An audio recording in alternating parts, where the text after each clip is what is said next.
Здравствуйте, я Нурсултан, мне 27 лет, я являюсь ведущим специалистом управления геологическими фондами в акционерном обществе Национальная геологическая служба. В данной организации я занимаюсь сбором, хранением, анализом геологических материалов.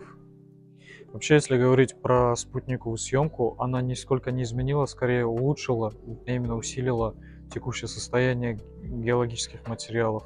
А именно за счет этой технологии улучшилось более детальное анализ поверхности, потому что это немаловажный фактор в ходе анализа геологических материалов. А также применение искусственного интеллекта в последние годы очень облегчило, я бы сказал, оптимизировало некоторые процессы не только в геологии, но еще и в геофизике.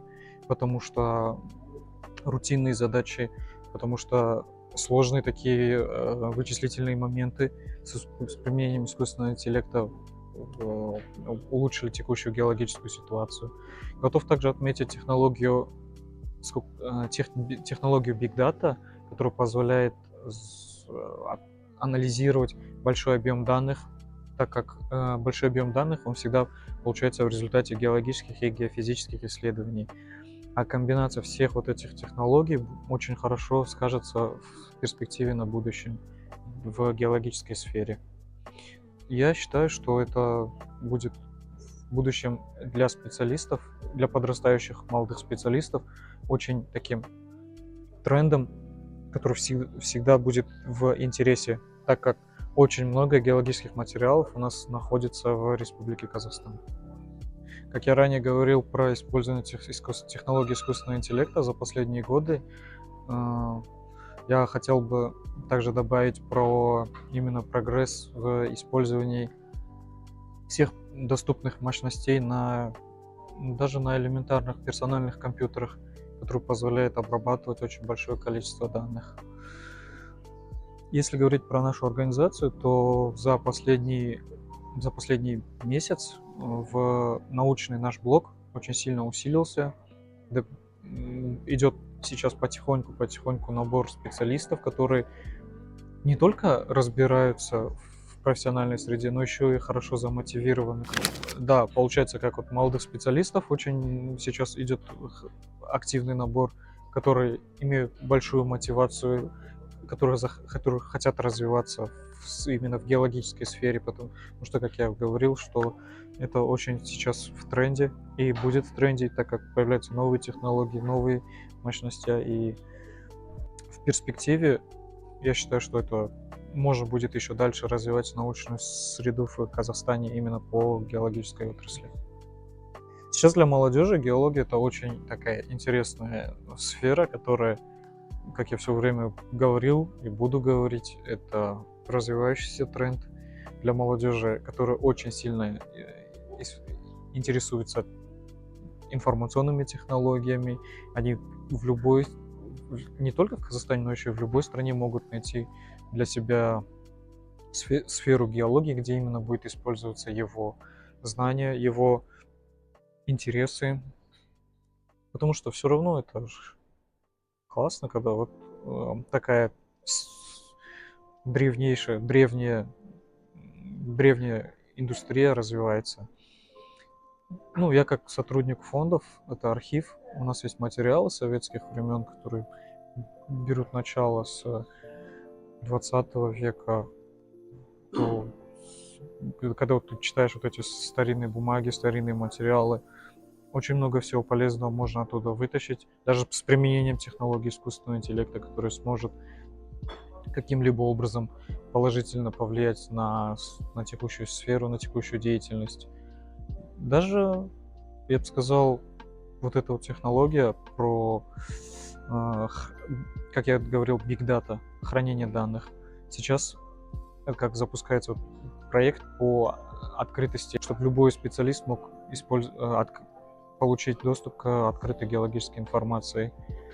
И с помощью Big Data хранение этих всех материалов, копий материалов, сможет оптимизировать процесс, оптимизировать само вот это дальнейшем не только хранение, но еще и последующий анализ. И для молодежи, я считаю, это очень перспективная такая стеза, такая сфера, где вот может начинающий специалист очень хорошо себя проявить и в последующем стать полноценным профессионалом своего дела.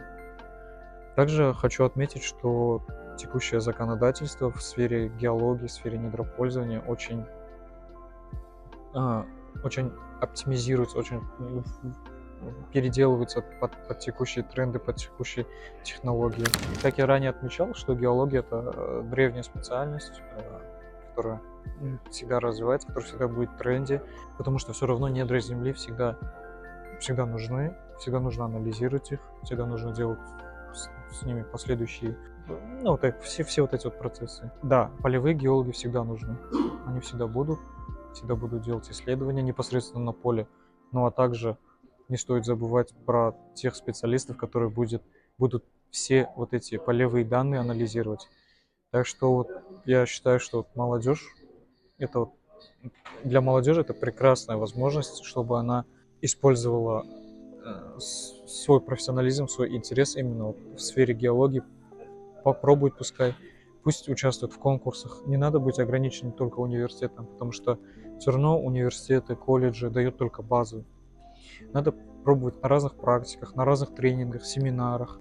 Это будет развивать в целом, не будет развивать конкуренцию, это не будет развивать какой-то профессиональный интерес. Это будет очень полезно для всей индустрии. Так что я считаю, что да, за геологией будущее. И считаю, что вот надо молодежи попробовать, по крайней мере, не только ограничиться университетами, колледжами, но еще и с профессионалами разговаривать, попробовать выходить с ними на диалог, попробовать, вот как я говорю, тренинги. Да, в целом я считаю, что вот тот конкурс, который проводился в рамках начала сотрудничества между AGT Global и моей организацией, был для меня очень интересен. Мне было интересно послушать молодежь, которая презентовала свои различные проекты. Увидел в их глазах мотивацию, увидел, как они хотели попробовать что-либо изменить, улучшить в своей стороне. И считаю, что во время участия этих конкурсов люди развиваются не только в профессиональной, но еще и так сказать, в среде, когда тебе надо делать публичные выступления. В будущем молодежь, она же будет... А вдруг кто завтра министром станет? Тоже. Почему бы и нет? Тогда будет уже хоть какие-то навыки именно публичного выступления. А вот такие вот участия в маленьких конкурсах уже дают такой фундамент очень хороший для последующего дальнейшего развития. И во время вот этих конкурсов именно студенты получают профессиональную обратную связь, которую могут очень положительно на них повлиять. И во время этого конкурса я всегда ребятам говорил про четкость речи, очень важна, соответственно, интонацию я говорил, про про дизайн, про шаблон. Это очень важно само вот эта визуальная репрезентация данных. Это очень важный аспект в ходе презентации. И вот тот финал, который будет проходить в середине лета текущего года в рамках этого проекта, в рамках именно проекта по геологии, я очень жду студентов, что будет вот моменты, которые улучшить, доработаны, моменты, которые они хотели бы попробовать реализовать именно вот в своих проектах, будет и сделано. И надеюсь, увидимся уже летом вживую, наконец-то.